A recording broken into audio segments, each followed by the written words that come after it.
Well, hey there, my friends. This is Jaron with retipster.com. And if you're watching this video right now, you should have already seen part one of this two-part series where we went over all the details related to the exact mortgage template that I use to bring on private money lenders in my land flipping business. The video you're watching right now is part two, where instead of covering the mortgage agreement, we're going to go section by section on the accompanying promissory note. In the first video, I do a much more thorough explanation of how I use these templates to structure the agreement between my real estate company and the private money investors who want to work with me. So if you haven't seen that part one video yet, it may be better for you to stop this video right now, go to that first one, and then come back here to finish this series out. Now, to provide a simple recap of some of the stuff I covered in part one, a mortgage is a type of loan that's secured by real property, and a promissory note is the written agreement that outlines the terms,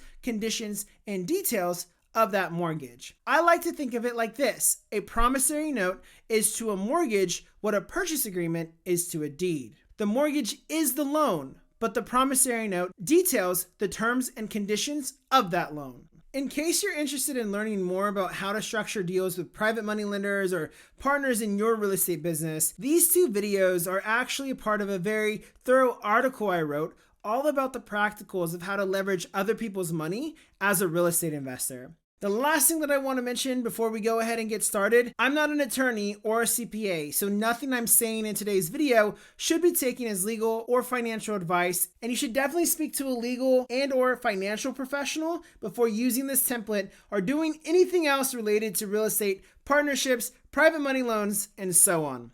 With that, let's get started. To kick things off, in the starting section here, we simply have it declared that a loan was made between the borrower, which in this case is you, the real estate investor, and the lender for X amount of dollars. The next section says that the borrower is going to pay the lender their initial principal amount and any additional interest or other forms of compensation by the agreed upon due date. As we move on from there, you'll see underneath section 3 here, this is actually a pretty important section of the promissory note. It lists out how any revenue is going to be distributed in the event that the property gets sold. This goes in sequential order. So what's stated here is that any revenue that comes in from a sale first covers closing costs, then it goes to any real estate commissions if applicable, then it pays back the lender their initial principal amount, plus anything else owed to them if they happen to put in more money for doing things like getting lawns mowed or what have you. And then after all of that,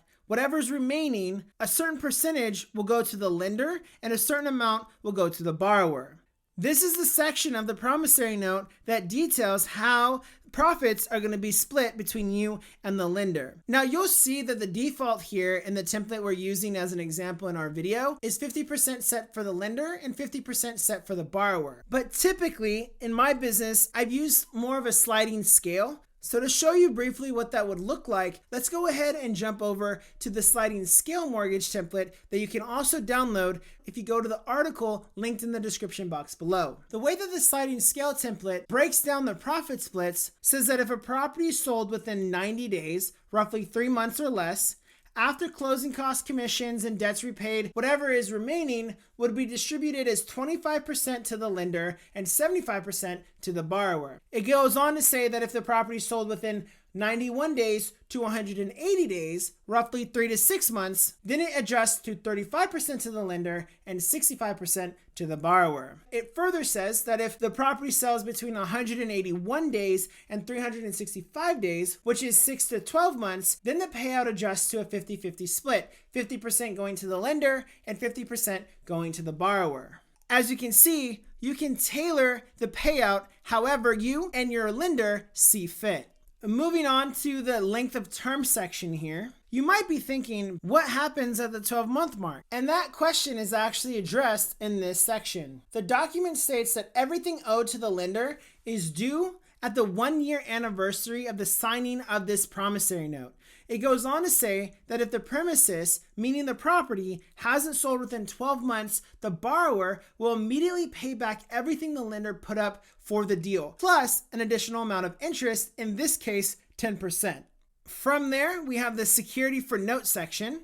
And this portion of the document essentially says, with a bunch of fancy legal words, that this promissory note and the terms and conditions within it are quote-unquote secured by a mortgage agreement, which we covered in part 1 of this 2-part series. Moving on from there, number 6, default and acceleration. This part of the document details what constitutes a default and causes the note to be called due, or in other words, makes it so that the borrower has to pay back the lender everything that they're owed immediately. It then goes on to define different situations that would be considered a default. Section A is pretty straightforward. It's pretty much saying that one thing that would constitute a default is not paying the lender when and what the borrower agreed to pay based on the terms and conditions outlined in this promissory note. Moving on from there, B says that if the borrower does not faithfully do what they said they would in regards to this deal, it's going to be considered a default. Moving on to C, this is pretty much saying that if anything was false or misrepresented by the borrower in regards to the details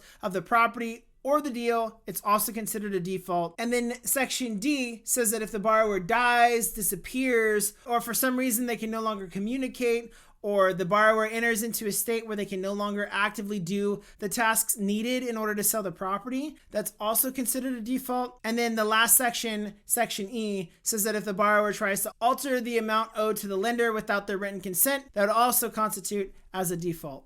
The next section here, with a bunch of fancy legal words, says that if a default takes place, everything is made due and payable immediately to the lender. From there, we have section 7, place and application of payments. Section 7 here, it pretty much just states that the payments need to be made however the lender requests, which practically most often looks like a wire transfer from the title company. It then goes on to detail the order of how payments are to be applied, but that's not really that relevant most often. At least if you structure your private money lender agreements like I do, you're only going to be making a payment when the property sells, or in the event that you reach the 12-month anniversary of the promissory note and the property hasn't sold yet and the lender ends up calling the note due. From there, we move on to the section called set off. And this section is saying that the lender has the right to do something called a set off legally.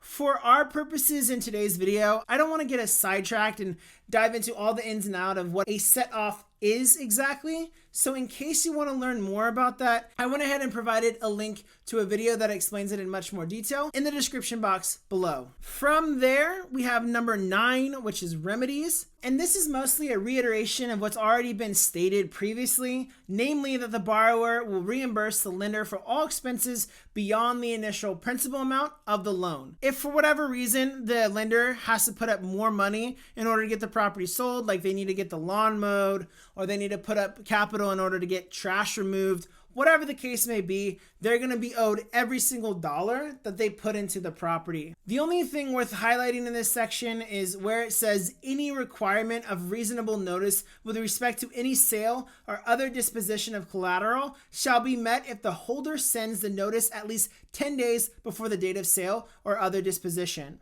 This essentially means that the borrower needs to notify the lender that a property is selling at least 10 days prior to closing. On to waivers. I'm going to take this in kind of 2 different portions. The first portion essentially says that the lender can waive their rights in the contract if they so desire. So if they don't want to call the note due at the 12-month mark, or they don't want to make the borrower reimburse them for an extra expense that came up for whatever reason, they don't have to. It does say, however, that if a lender decides to waive something or not enforce something, it needs to be in writing. Moving on to the next portion of this section essentially says that the borrower waives any right to come against the terms and conditions agreed upon within this promissory note.